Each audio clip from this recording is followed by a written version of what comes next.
여기는 지금 국제언어학 컨퍼런스입니다. 노벨문학상 수상자의 폭탄 선언에 일본이 발칵 뒤집혔습니다. 일본은 미래 세대를 위해 당장 한글을 도입해야 합니다. 유명한 노벨문학상 수상자의 발언에 일본 고위 관료들은 난리가 났습니다. 당장 멈춰. 벌어지도 못할 말을 하네. 하며 격분했습니다. 뇌 MRI 촬영 사진을 보십시오. 일본 전역은 초토화되었습니다. 난독증 아이의 뇌에서 기적이 일어났습니다. 만약 이것이 사실이라면 우리는 교육의 역사를 다시 써야 합니다. 과연 무엇이 일본 전역을 뒤흔든 한글 혁명이었는지 확인해 보겠습니다. 도쿄 미나토구 아자부주반, 이곳은 일본 최고 엘리트들이 모여 사는 곳입니다.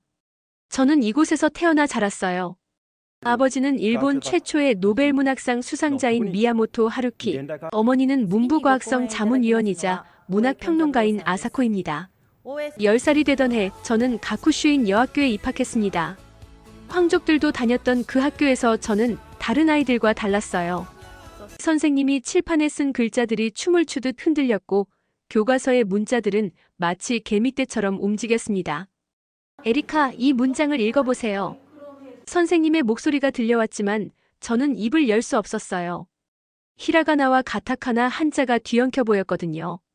반 아이들의 시선이 따가웠습니다. 그때 어머니가 자주 하던 말이 떠올랐어요.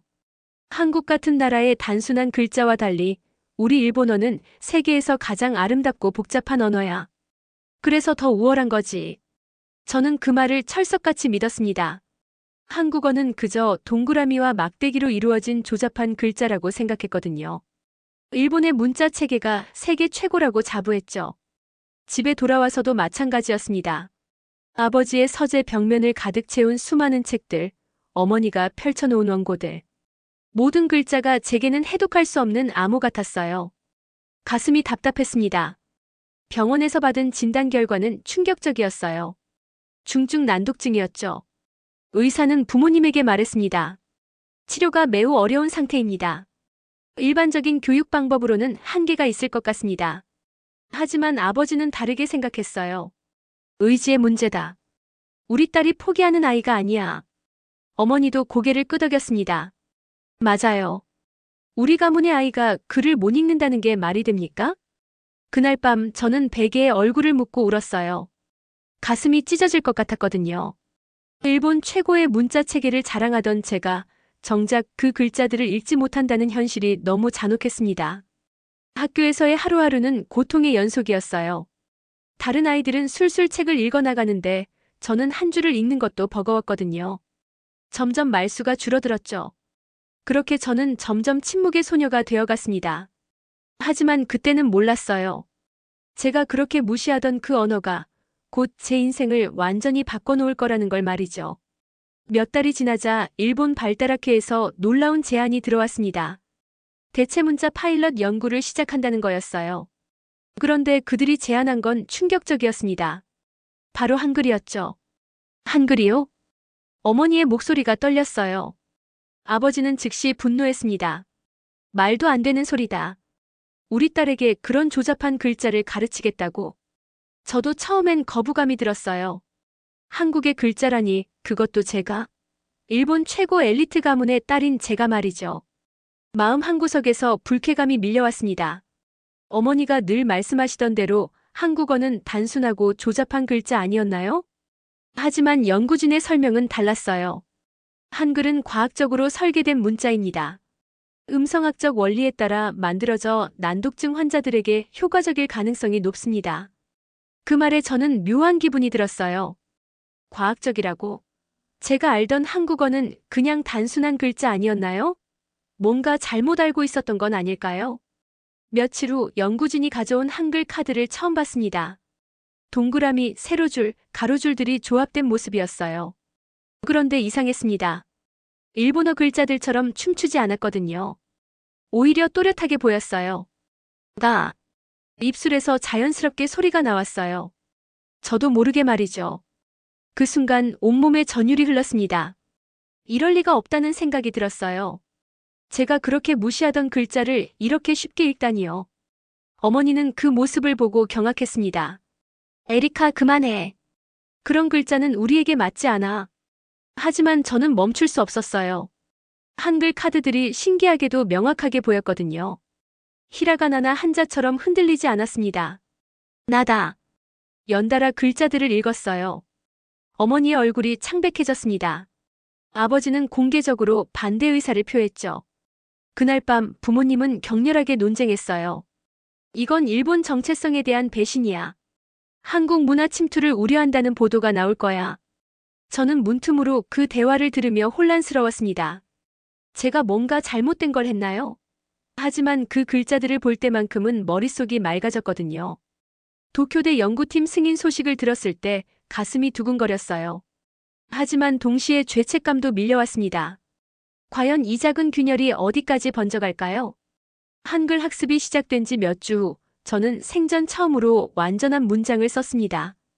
떨리는 손으로 연필을 잡고 한글 일기장에 적었어요. 나는 책을 좋아해요. 그 순간 제 안에서 무언가 폭발했습니다. 10년 동안 머릿속에 갇혀있던 생각이 드디어 밖으로 나온 거였어요. 눈물이 주르르 흘렸습니다. 이게 진짜 제가 쓴 글이라니요. 하지만 그 기쁨도 잠시였어요. 어머니가 제 방에 들어오셨거든요. 에리카, 뭘 하고 있는 거야? 어머니는 제 일기장을 보더니 얼굴이 싸늘하게 굳었습니다. 이게 뭐야? 한국 글자로 일기를 썼다고? 저는 아무 말도 할 수 없었어요. 어머니의 분노가 무서웠거든요. 일본을 배신했구나. 우리 가문의 자존심을 버린 거야. 어머니는 일기장을 낚아채며 소리쳤습니다. 그리고는 그것을 찢어버리려 했어요. 저는 필사적으로 막았습니다. 엄마, 안 돼요. 제가 처음 쓴 글이에요. 하지만 어머니는 들으려 하지 않았어요. 이런 더러운 글자로 쓴 건 글이 아니야. 그날 밤 아버지는 더욱 극단적인 반응을 보였습니다. 언론과의 회견에서 이렇게 말씀하셨어요. 한국 문화의 일본 침투를 우려합니다. 한글은 일본 아이들에게 부적절합니다. 텔레비전에서 아버지의 모습을 본 순간 저는 온몸이 얼어붙었어요. 제가 사랑하는 아버지가 제 유일한 희망을 짓밟고 있었거든요. 가슴이 찢어질 것 같았습니다. 다음 날 학교는 지옥이었어요. 아이들이 수군거렸습니다. 에리카가 한국어를 배운다며? 일본인이 왜 그런 걸 배워? 저는 화장실에 숨어서 울었습니다. 제가 뭘 잘못했다는 걸까요? 그런데 정말 충격적인 건 따로 있었어요. 집에 돌아와서 몰래 한글 공부를 계속했는데 일본어로는 절대 표현할 수 없었던 제 마음을 한글로는 자유롭게 쓸 수 있다는 걸 깨달았거든요. 슬프다, 외롭다, 무섭다. 이런 감정들을 한글로 쓸 때는 마음이 편안해졌어요. 일본어로 쓰려고 하면 글자들이 춤을 췄는데 한글로는 생각 그대로 써졌습니다. 그날 밤 저는 베개를 끌어안고 혼란에 빠졌어요. 평생 믿어왔던 모든 것이 무너지고 있었거든요. 과연 이 절망적인 상황에서 어떤 전환점이 찾아올까요? 외부 압력이 거세지는 가운데 도쿄대 연구팀이 저에게 놀라운 제안을 했습니다. 뇌 영상 촬영 실험에 참여해달라는 거였어요. fMRI라는 기계로 제 뇌를 관찰하겠다고 했습니다. 실험실에 들어섰을 때 저는 떨렸어요. 거대한 기계 앞에서 연구진이 설명했습니다. 일본어를 읽을 때와 한글을 읽을 때 뇌 활동을 비교해 보겠습니다. 먼저 일본어 문장을 읽었어요. 순간 모니터 화면이 빨갛게 타올랐습니다. 연구진이 당황했죠. 뇌의 여러 부위가 과잉 활성화되고 있습니다. 마치 엔진이 과열되는 것 같네요. 그 다음 한글 문장을 읽었습니다. 그런데 이번엔 화면이 차분한 파란색으로 바뀌었어요. 연구진이 놀라며 말했습니다. 정상적인 읽기 패턴입니다. 뇌가 안정적으로 작동하고 있어요. 그 순간 저는 충격에 빠졌어요. 과학이 증명해버린 거였거든요. 제가 평생 무시해왔던 한글이 실제로는 제 뇌에 더 적합하다는 걸 말이죠. 연구진이 더 자세히 설명했습니다. 한글은 표음 문자로 설계되어 음성학적 처리가 간단합니다. 세종대왕이 발음 기관을 본떠 만든 과학적 문자죠. 저는 그 말을 듣고 온몸이 떨렸어요.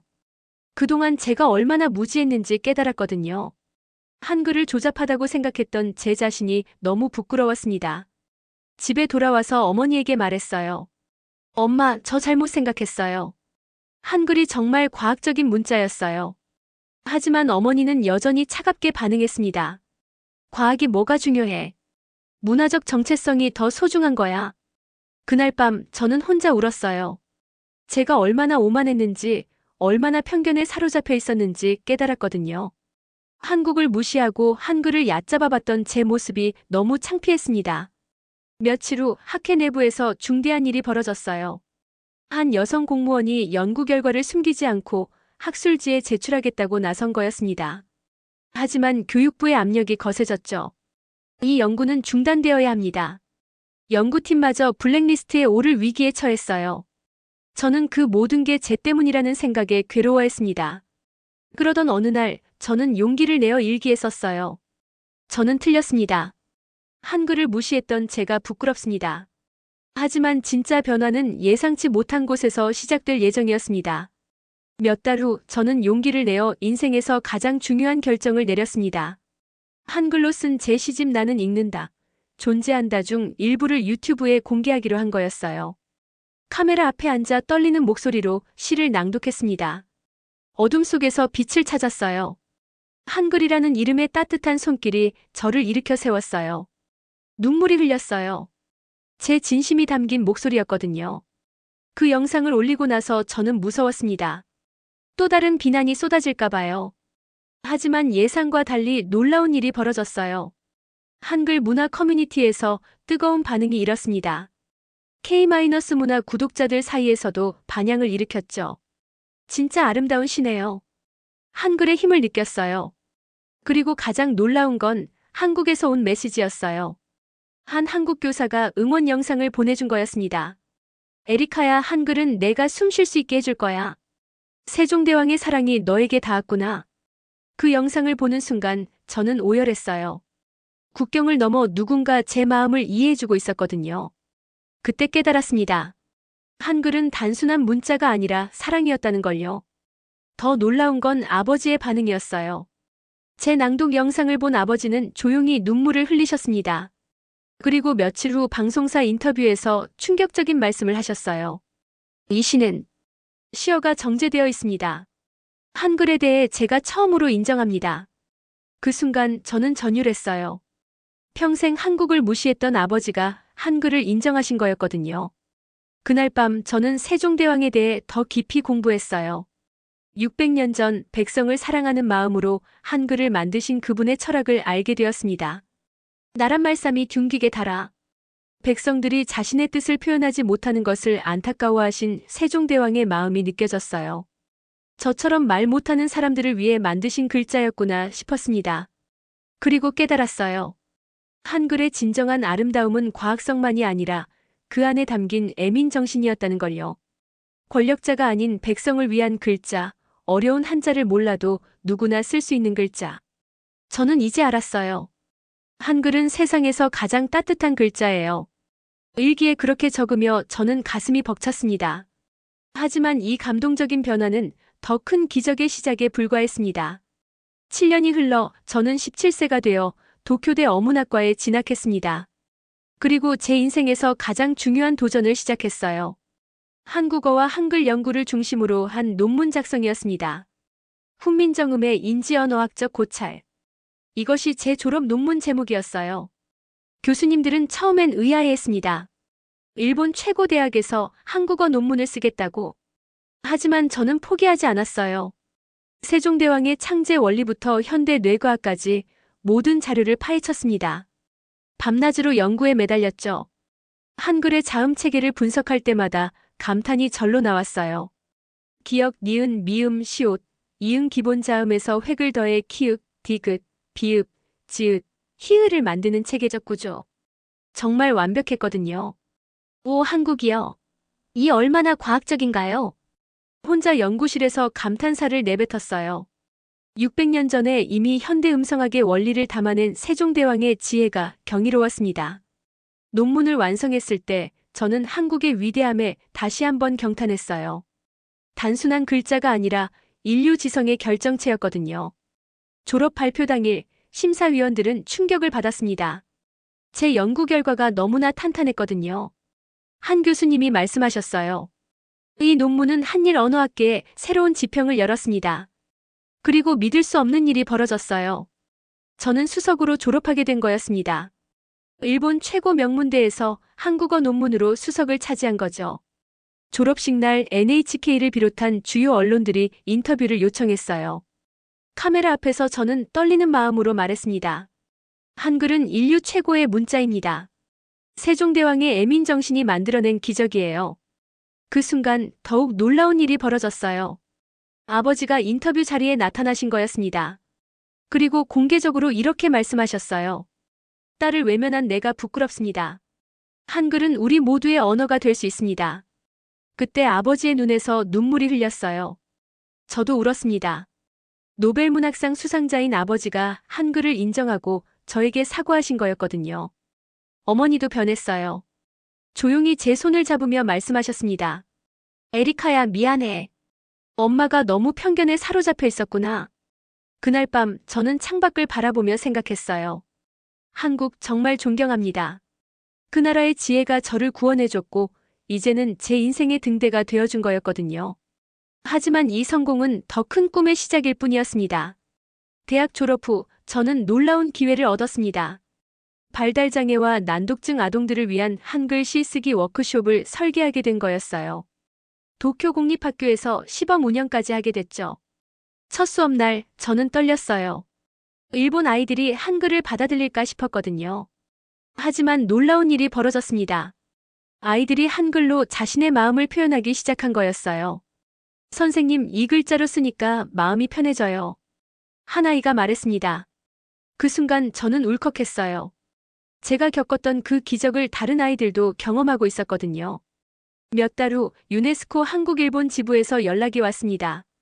창의 문해 교육 우수 사례로 인증하겠다는 거였어요. 그리고 더 놀라운 제안이 이어졌습니다. 한국 문화부와의 협력 프로젝트였어요. 한글 교육 교재와 온라인 프로그램을 함께 만들자는 거였죠.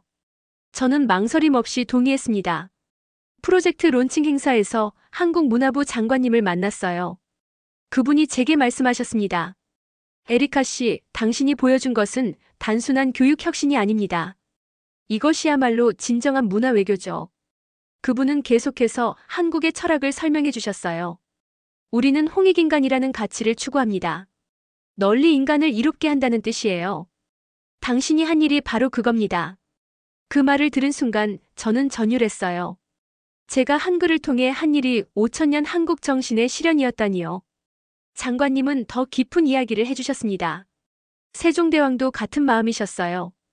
배우지 못한 백성들을 위해 한글을 만드신 것처럼 당신도 소외된 아이들을 위해 다리를 놓았습니다.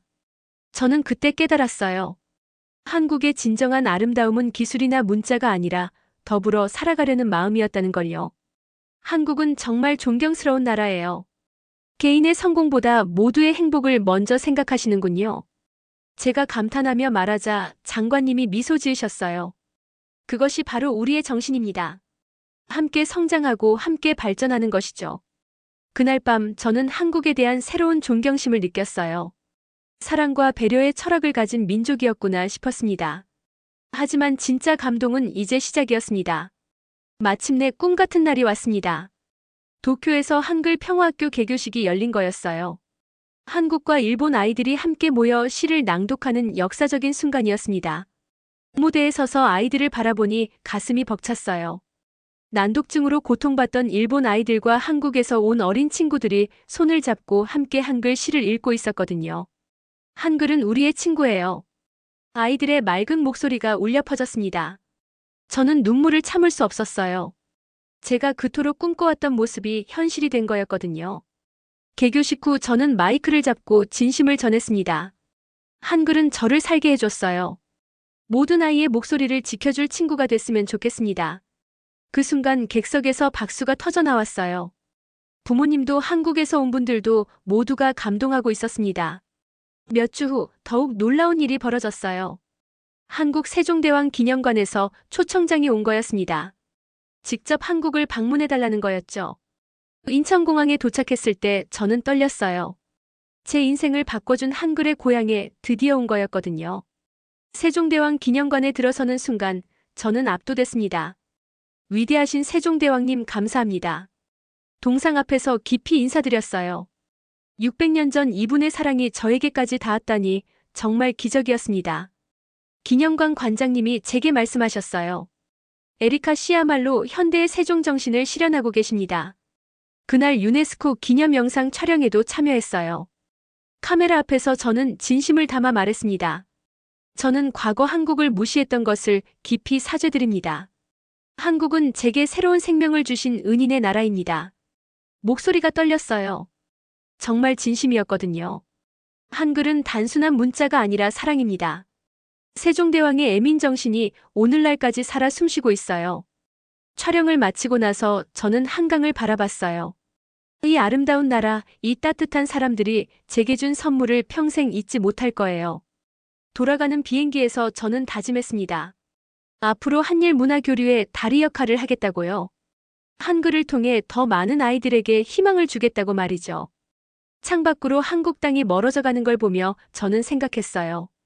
제가 무시했던 한국이 결국 저를 구원해줬다는 걸요. 편견이 얼마나 무서운 것인지, 그리고 열린 마음이 얼마나 소중한지 깨달았습니다. 이제 저는 확신합니다. 한글은 전 세계 아이들에게 꿈과 희망을 줄 거라고요. 600년 전 세종대왕의 꿈이 21세기에도 계속 이어질 거라고 말이죠. 한국 정말 감사합니다. 저에게 새로운 인생을 선물해 주셔서요. 에리카의 이야기를 통해 편견이 얼마나 위험한지, 그리고 열린 마음이 얼마나 소중한지 느끼셨나요? 한 소녀의 변화가 보여준 한글의 위대함과 세종대왕의 애민정신.